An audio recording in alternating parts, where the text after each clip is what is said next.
Said it before and I'll say it again. A lot of music coming out right now feels lifeless, dull, and uninteresting. Think about it. When was the last time you heard music that actually made you feel something? In this era of social media and streaming platforms, the music industry has turned into a numbers game. Artists aren't focused on expressing themselves through free creativity, but rather make songs that fit a certain algorithmic sound that will help them go viral on TikTok. And has anyone noticed there's so much mid out there right now? Just this constant onslaught of albums that are so deeply devoid of anything substantive. But the artists aren't to blame. It's the labels, corporations, and streaming platforms who have made it this way so that they can milk as much money as possible. Artists are becoming nothing but puppets who lack creativity and print millions for the wealthy. The only thing that poses a threat to this era of mid-mainstream music is an artist who can't be controlled as easily. An artist who sticks to their true, authentic self no matter how popular they become. An artist who isn't afraid to take risks or stand up for what they believe in. An artist who rejects the mainstream sound yet reaches millions across the whole world, leaving a legacy that far outlives them. And in the late 20th century, that artist's name was Kurt Cobain. Is it morning for you now? Hello. My name is Keenan. Hi, Keenan. Hello. Kurt. How you people doing out there? All right. Kurt was like, he was counterculture, but then he also really wanted to be really famous. Like, he was like a windmill, and he would just say one thing and then he would like change his mind on it, and then I would like even point it out and say, do you know what you just said? It's like, Dead, pregnant, on heroin. I'm a hermaphrodite as well. Even after all his success in the music industry, it always seemed as if Kurt didn't give a fuck. I really don't care. It was 9 o'clock in the morning and I was hungover, so I don't know what I said. I don't even remember. Now I remember. Yeah, that's why. Sure. I don't want to harp on the name. I have no concept of knowing how to be a musician at all whatsoever. Fuck you all. This is the last song of the evening. Yet despite the nonchalant attitude he portrayed, he was a creative genius ahead of his time. Through careful calculation, hard work, and a fire that lit inside him, he impacted the entire culture of a generation. He changed the entire music industry and what it meant to be an artist. He spoke out against the mainstream, never allowing himself to be controlled by a price. You know, every once in a while I'll look at the Billboard charts and I just go, crap, crap, crap, just like I always have, you know. it's kind of a shame. Our parents are in control of the entertainment industry, and there's no generation gap anymore because the kids and the parents like the same music, and it's really frightening to us. Just kill for it. Yeah, but you're doing what you believe in, and that's the most important thing. It's hard not to, you know. I mean, if you're put in this position, what are you going to do? You become a Republican or something? You know? Just to protect what you've earned, big deal. Just keep practicing and don't give up. Just never give up. Play as often as you can and be really dedicated. That's It's a monopoly. It's a 99% monopoly. And that's a disturbing Do you still believe what you read or see on television? Never. I never did before, but I don't believe even more now. It's the only thing I've learned. I don't have the right to make an opinion on anything that I read or see on television until I go to the fucking source myself, personally. And sadly, after achieving everything he had ever desired, he was still left broken on the inside. But before we get too ahead of ourselves, let's talk about where the story of Kurt Cobain begins. Kurt Cobain was born on February 20th, 1967 in Aberdeen, Washington, a gritty port city with grey weather and an economy solely based on the timber industry. Aberdeen.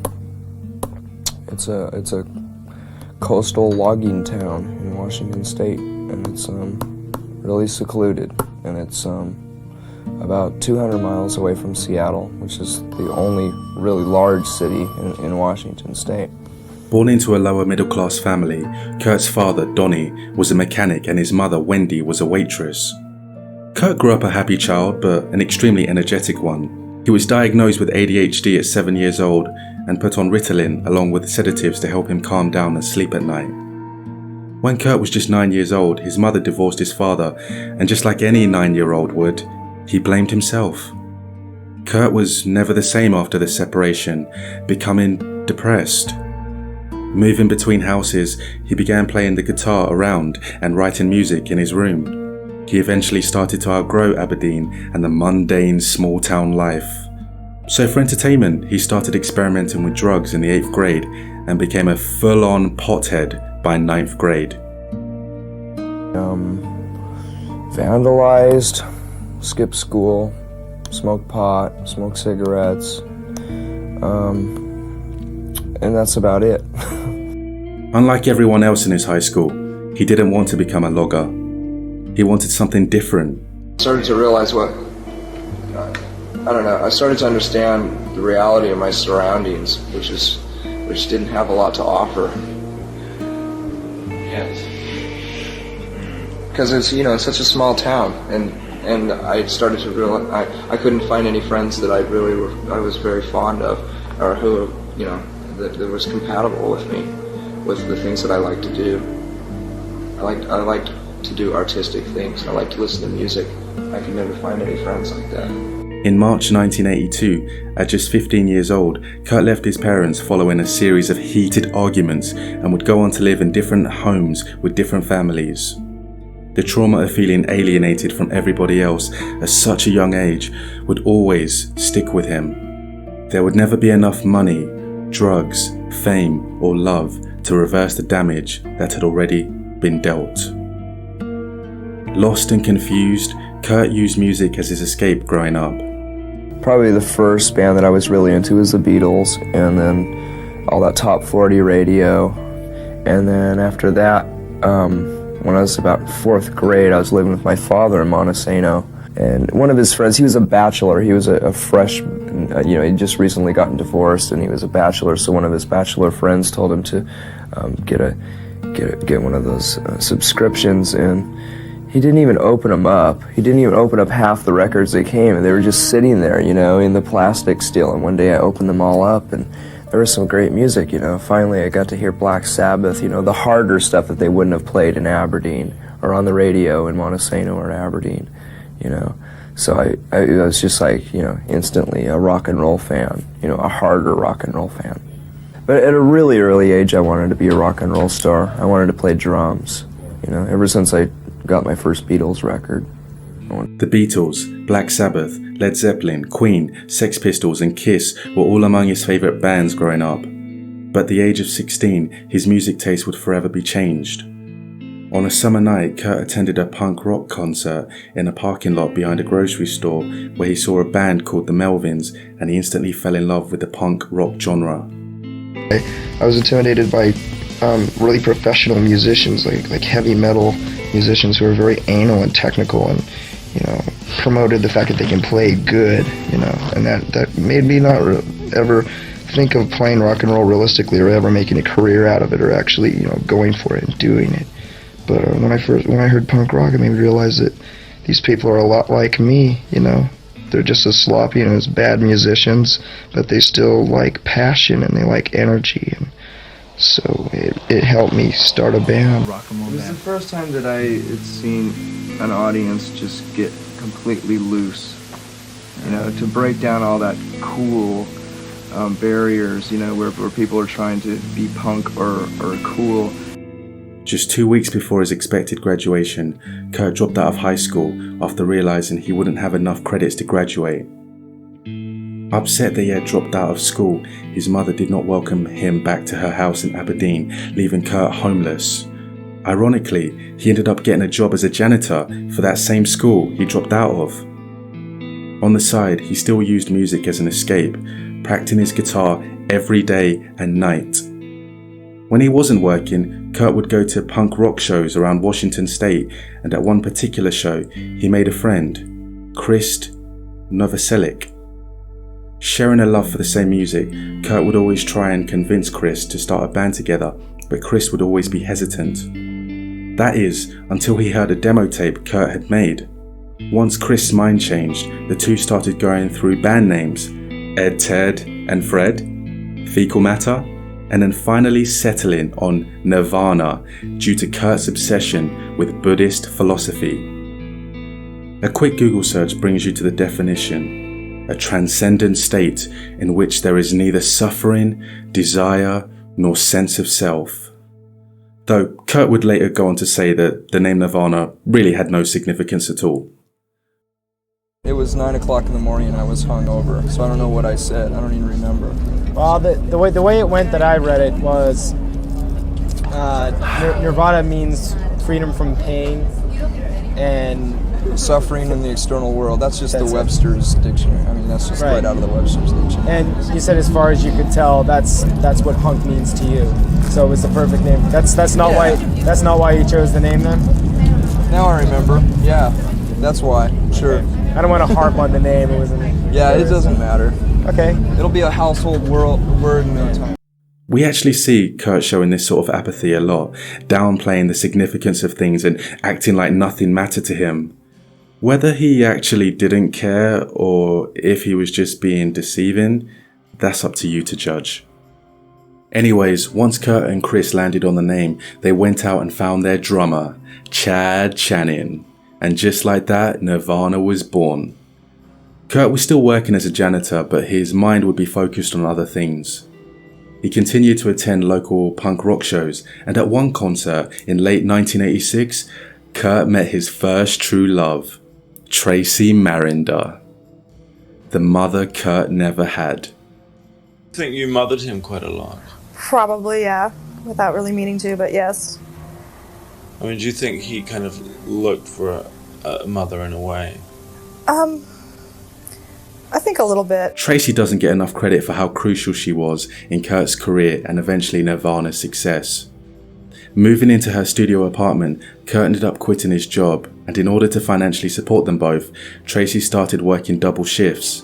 Together they lived with a rat, 2 turtles, a cat, and a rabbit. Practically a mini petting zoo. Financially supported and unemployed, Kurt was free to create whenever he felt like it, and he began a pretty odd routine that he stick to for the remainder of his life. He'd wake up at noon, eat Kraft mac and cheese, then he'd either watch TV, create an art project, practice his guitar, or journal his thoughts. His art would revolve around his obsessions with the fetus and anatomy, and most of it is pretty dark and eerie.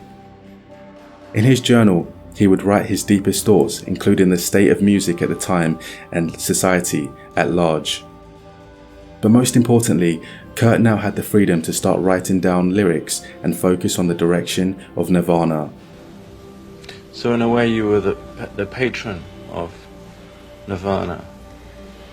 Sort of, yeah, I guess you could say. I mean, I don't want to say that for sure, but yeah, in a way of Kurt anyway.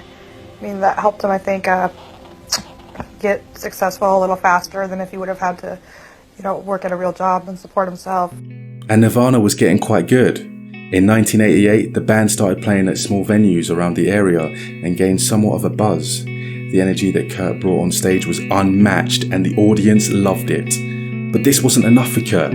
As much as he didn't want to sell out to a label, he knew it was the only way that Nirvana could ever be something big.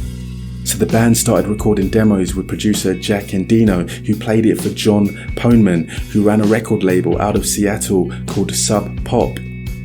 Impressed enough, Sub Pop signed Nirvana for a $600 advance, and in December of '98, the band released their first single titled Love Buzz.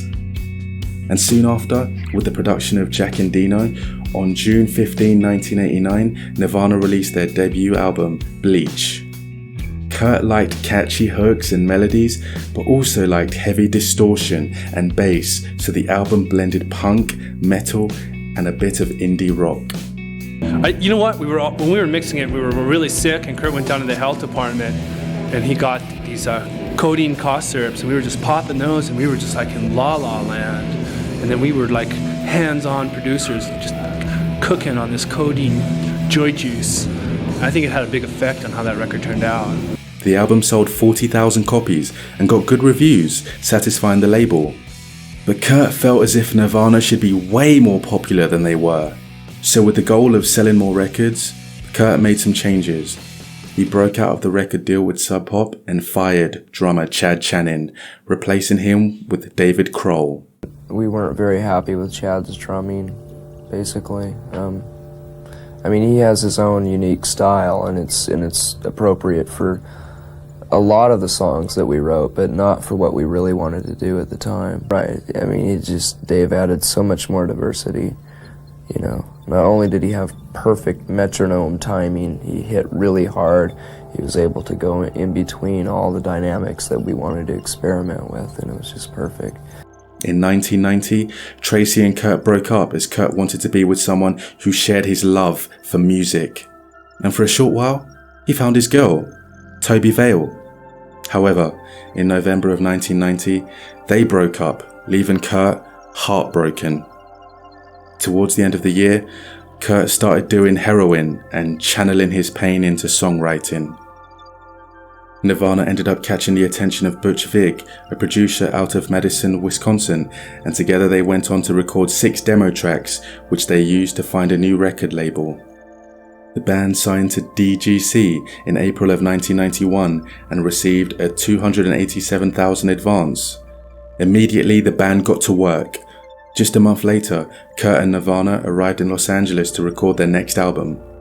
With a bigger budget, a new drummer, and a better producer, Kurt was aiming to make a record that wouldn't just be talked about by the grunge or punk music scene. He wanted to create a record that everyone would come to know about. Why did you entitle the album Nevermind? I don't know. So I could brush off the question. Forget it. Doesn't matter. Doesn't matter. Nevermind released on September 24th, 1991. Upon its release, DGC had only pressed 40,000 copies, not expecting it to be as popular as it was. Quickly, the album sold out and was unavailable for a couple of days due to the insane demand. The image of a baby swimming towards a $1 bill is Kurt's stand against capitalism, as it symbolizes an innocent being corrupted and lured by money. Over the next few months, the label pressed out more copies, trying to keep up with demand, as the hit single, Smells Like Teen Spirit, became increasingly popular thanks to the MTV music video. By January 1992, Nevermind was selling 300,000 copies a week and eventually knocked off Michael Jackson's Dangerous for #1 on the charts. In a span of just a few months, Kurt and Nirvana went from an underground band to a household name. Kurt had started some sort of musical revolution that wasn't just impacting music, but an entire generation of young adults. By 1992, Kurt and Nirvana were at the top of the world. Their shows filled up and they began to get followed everywhere by the press.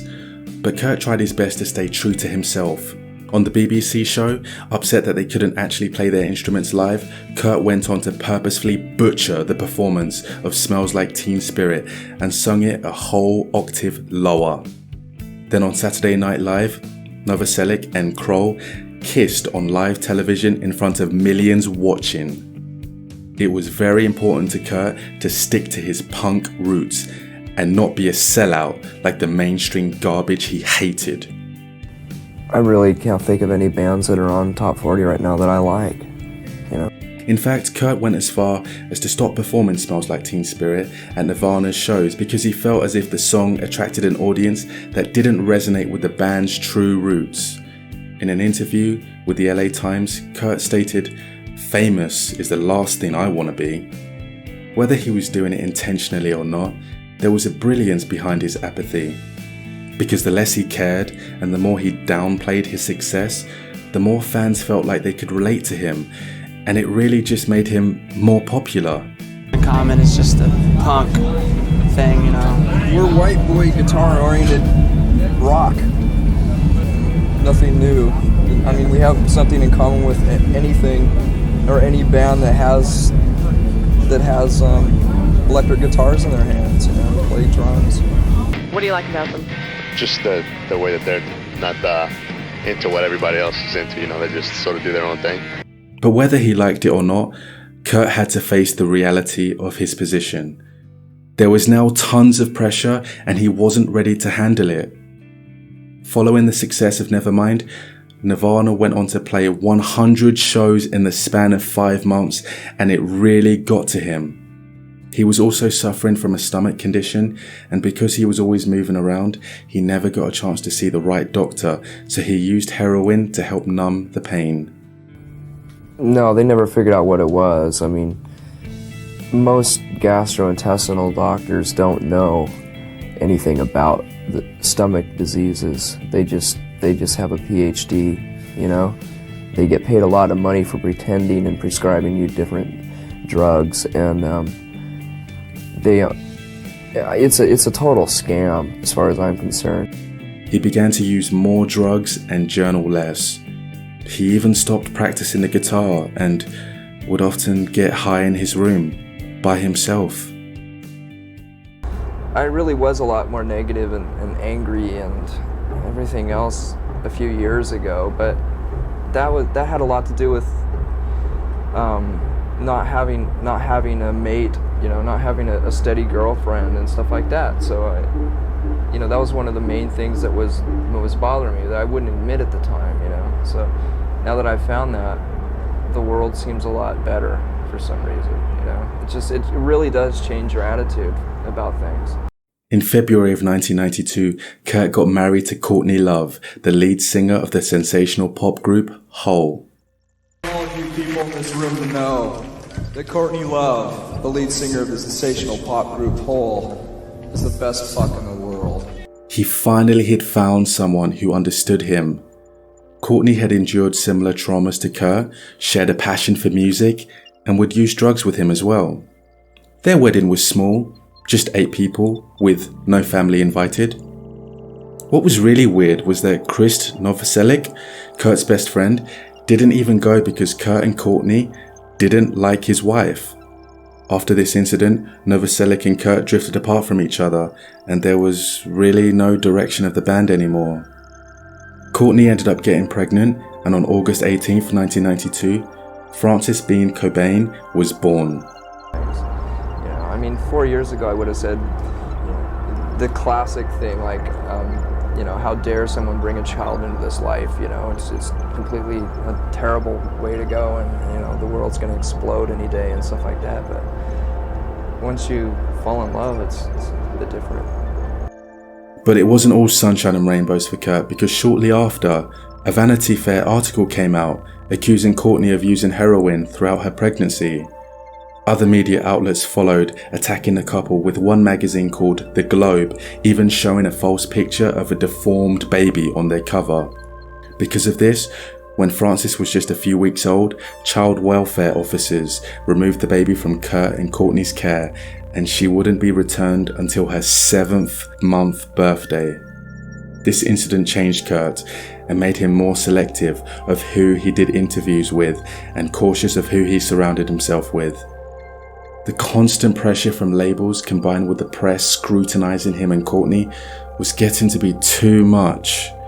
The truth was music was becoming no fun for Kurt. I have mixed emotions about it. Because I'm glad that he made, enough of a success to make a living, but some of it is too much for him, I think. For all of us, really, it's a little overwhelming. But I'm very proud of him. What's it like to have him come home? Wonderful. I don't get enough hugs. And his baby is beautiful. Regardless, in 1993, Nirvana was ready to record their next album. Yeah, I mean, Nevermind was definitely an album we wanted to make, I mean, everything about that record is exactly, we have no regrets, other than maybe the production was too slick. I mean, now that I look back on it, I don't think it's as raw as it could have been, and that's our fault. I can't blame it on anyone else. We wanted to put out a record that we would listen to at home, and we don't listen to very, very many bands that are produced the way Nevermind was produced. Although it is raw by comparison, But Kurt wanted to bring Nirvana back to their punk roots. He thought that Nevermind was too commercialized and too polished sounding. He ignored the pressures from the label and his now mainstream fan base to make another record that sounded like Nevermind. Instead, he wanted to create something raw, something real. So in February of 1993, Nirvana traveled to Cannon Falls, Minnesota to record with engineer Steve Albini, and they recorded the entire album in just 2 weeks. The album was much more raw sounding and less polished than Nevermind, which is exactly what Kurt wanted. On September 21st, 1993, it opened at number 1 on the Billboard charts, selling 15 million copies worldwide. A writer from Times magazine put it best, saying, "Despite the fears of some alternative music fans, Nirvana hasn't gone mainstream, though this potent new album may once again force the mainstream to go to Nirvana." The album centered around Kurt's apathy and how he felt nothing and hated the world. The cover art was a manifestation of Kurt's two obsessions. On the front, anatomy, and on the back, fetuses. Walmart refused to sell it because of the back cover art being too inappropriate, but Kurt didn't care. Why should he? The whole point of the album was to rival the commercialization of music. At this point, everyone wanted a piece of Nirvana. They received offers to go on tours with U2 and Guns N' Roses and every major festival, but Kurt was simply not interested, famously turning down a $6 million paycheck from Lollapalooza, which agitated his bandmates who were eager to perform. Music and the band took the back seat, as by the end of 1993, addiction controlled his life. He was using heroin every day, and overdosing became a routine, reaching a dozen near-death situations. He tried treatment with therapy and group meetings, and even rehab, but nothing worked. You know, I don't do drugs. Right. I haven't done drugs since I was a kid. Right. 20 years old, I think, is when I stopped. And so, you know, there were drugs around. And there was like the people who did the drugs, and then there were people that didn't do the drugs. And I didn't do the drugs. And so I was just out of that world, you know. And if you're in it, you're in it. If you're not, you're out. Kurt stopped hanging out with Dave and Chris and surrounded himself with people who he could do drugs with. He was deteriorating quickly, and his friends, family, and bandmates were all getting concerned. But in the music business, nobody cares how you're doing. You exist to make money. So in February of 1994, Kurt and Nirvana set off to Europe for what would be their final tour together as a band. Kurt was depressed and in no condition to be on tour, but the label wanted to capitalize on the band's popularity. The first few shows went really well, and the band showed their chemistry on stage, despite rumors that they were close to breaking up. During Kurt's 27th birthday, the band were making their way to Germany while Courtney was spending her time in London. The lead singer of the Smashing Pumpkins, who had previously dated Courtney, had 4 shows in a row that same week in London, and when Kurt found out about this, he was fully convinced she had cheated on him, and he viewed it as the ultimate betrayal. So on March 1st, 1994, despite having 23 more shows to go, Kurt ended the tour. 2 days later, Kurt and Courtney met at a 5-star hotel in Rome. However, the next morning, Courtney awoke and found Kurt unresponsive with blood coming out of his nose. Sedative and collapsed in a coma. Cobain are clearly and dramatically improving. Yesterday has been hospitalized at the Roma Medical Hospital in a state of deep coma and respiratory failure. Today he is recovering from the pharmacological coma due not to narcotics but the combined effect of alcohol and tranquilizer that had been regularly prescribed. Kurt had overdosed yet again, but this time had gone into a 20-hour coma, the closest he had been to death yet. After Rome, Kurt would never be the same. He shut everybody out, and out of desperation, Courtney hosted an intervention at their home on March 25th, inviting 10 of Kurt's closest friends, where they had him agree to another treatment program. But no treatment program would ever prove to be enough. Cobain ended up spending 2 days at a clinic in Los Angeles, there where none of the psychologists believed him to be self-destructive. On his final night there, Kurt told the staff he was stepping outside for a smoke, but he escaped and caught a flight home to Washington that evening. When Courtney found out Kurt had escaped from rehab, she cancelled his credit card and hired a private investigator to track him down. Unfortunately, it was already too late. Hi, I'm Kurt Loder with an MTV News special report on a very sad day. Kurt Cobain, the leader of one of rock's most gifted and promising bands, Nirvana, is dead, and this is the story as we know it so far. Cobain's body was found in a house in Seattle on Friday morning. He was dead of an apparently self-inflicted shotgun blast to the head. Police found what is said to be a suicide note at the scene, but have not yet divulged its contents. Cobain, who was 27, had reportedly been missing for about 6 days, according to his mother. Why don't you just enjoy it? I don't know. I have a goddess of a wife who sweats ambition and empathy, and a daughter who reminds me too much of what I used to be, full of love and joy, kissing every person she meets because everyone is good and will do her no harm.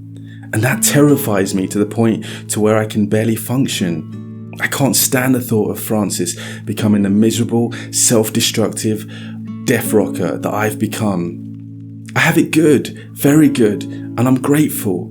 But since the age of 7, I've become hateful towards all humans in general, only because it seems so easy for people to get along that have empathy. Only because I love and feel sorry for people too much, I guess. Thank you all from the pit of my burning, nauseous stomach for your letters and concern during the past years. I'm too much of an erratic, moody baby. I don't have the passion anymore, and so remember, it's better to burn out than to fade away. Peace, love, empathy. Kurt Cobain, Francis, and Courtney, I'll be at your altar. Please keep going, Courtney, for Francis, for her life, which will be so much happier without me. I love you. I love you. That was Kurt's final message to the world. Kurt left us too soon, but his legacy would continue to live on, and still does to this day. The music he left behind has proved to be timeless, with albums like Nevermind still sounding fresh and relevant decades later. His influence on punk and pop culture would live on, and his fashion style would influence all genres, including modern hip-hop stars. On a Reddit post, one user stated it perfectly, writing, "I think he helped bring mainstream popular music back to a rawness and realness that it had lost." Nirvana broke through with music that was just raw. Everything about them was just more real than the mainstream music scene at the time. And it spawned a whole musical movement away from the glamour, excesses, and caricatures of the former mainstream music scene. It also encouraged fans to just be themselves. There was no need for masks anymore. No drive to be cool. Being yourself was the new cool. Being real was the new goal. In 2022, Matt Reeves, director of the Batman film, actually based the entire character off of Kurt Cobain. I mean, one of the first things that Matt said to me, he's like, he's sort of inspired by Kurt Cobain. I'm like, really? That's kind of the opposite of what I imagine Bruce Wayne to be. Reeves drew inspiration from Cobain's character to create a more reclusive, angst-ridden Bruce Wayne, who is a recluse rather than the traditional playboy version. Kurt's story unfortunately ended on a tragic note, but the impact he left on society and counterculture as a whole has lived on far longer than anyone would have expected. Kurt was bigger than an artist making money for a label. He was an icon. And in today's age of music, if you look around, it's hard to compare any of these mainstream artists to Kurt. Honestly, none of them even come close. Don't get me wrong, there are great artists and ones that have had a great impact, but most artists eventually sell out to the mainstream as it's harder to remain authentic in this age of social media and streaming platforms. There will never be another Kurt Cobain, but we must remember what he stood for and what he stood against. We must resist conformity in the mainstream and start creating music that is real and authentic. It's not about the money or numbers, it's about the actual art. And with that, I'll wrap up this video. Thank you for watching, and please let me know if there was anything I missed. Cheers.